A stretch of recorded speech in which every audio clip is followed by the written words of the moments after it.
Just when Keir Starmer thought things couldn't spiral further, his own house begins to crumble, and from within, a new political firestorm has erupted, but this time, the flame wasn't lit by the opposition or the media. It was ignited by someone Starmer personally trusted, his own Attorney General, Lord David Hermer. In a move that stunned Westminster, Hermer openly broke ranks, challenging Starmer's human rights stance and creating what many are now calling a legal ticking time bomb at the very heart of 10 Downing Street. Before we peel back the layers of this unraveling crisis, make sure you subscribe right now, because this is where politics gets personal, and you won't want to miss what happens next. It began as a speech in Strasbourg, one that should have been uneventful.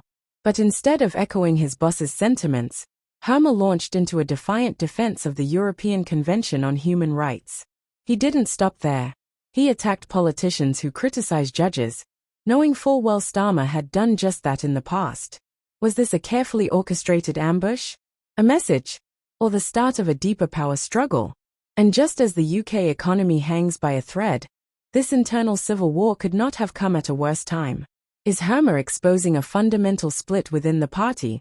Or is this about something more personal? The irony is thick. Starmer, once a respected human rights lawyer himself, now finds his own government attacking the very values he once upheld. What happened to that version of Keir? Hermer's defiance didn't emerge from nowhere. His record speaks volumes. He's defended highly controversial figures, from Jerry Adams, linked to the IRA, to a former ISIS recruit. He's never shied away from difficult cases, and many see him as a champion of individual rights. But critics argue that Hermer's liberal legal crusades have no place in national security discussions. The tension exploded during the Chagos Islands dispute, where Hermer advised surrendering British territory to Mauritius based on a non-binding opinion from the UN. That territory? Home to the crucial US military base on Diego Garcia. Is this legal idealism gone too far? Or is it part of a bigger pattern of Starmer's administration bending to international pressures? Opposition voices are rising. Shadow Justice Secretary Robert Jenrick accused Hermer of promoting rule by lawyers instead of democratic accountability. Starmer, now caught between a rebellious legal mind and a country in economic decline, appears paralyzed. And it's not just Hermer's words fueling the chaos.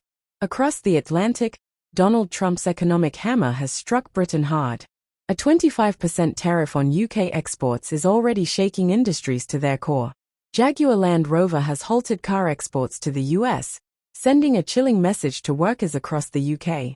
Factories are bracing for impact. Job losses loom. But where is Starmer's response? So far, it's been little more than hope, a gamble that Trump might soften. But hope doesn't pay the bills. Treasury Minister Darren Jones admitted there's no real plan to counter the economic hit. Meanwhile, Starmer continues to promise rewiring the state and cutting regulation. But what does that even mean to the thousands of families staring down unemployment? Then there's the £600 million health data initiative, Starmer's shiny, ambitious promise to revolutionize medical research. But here's the catch. It hinges on making personal medical data accessible to external researchers. With no clear safeguards, no consent model, just vague assurances. Can we really trust a government that's fumbling economic survival to guard our most intimate data? Cracks are turning into crevices.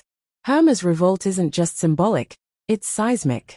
Starmer's leadership, already tested by global economics, is now being undermined from his inner circle.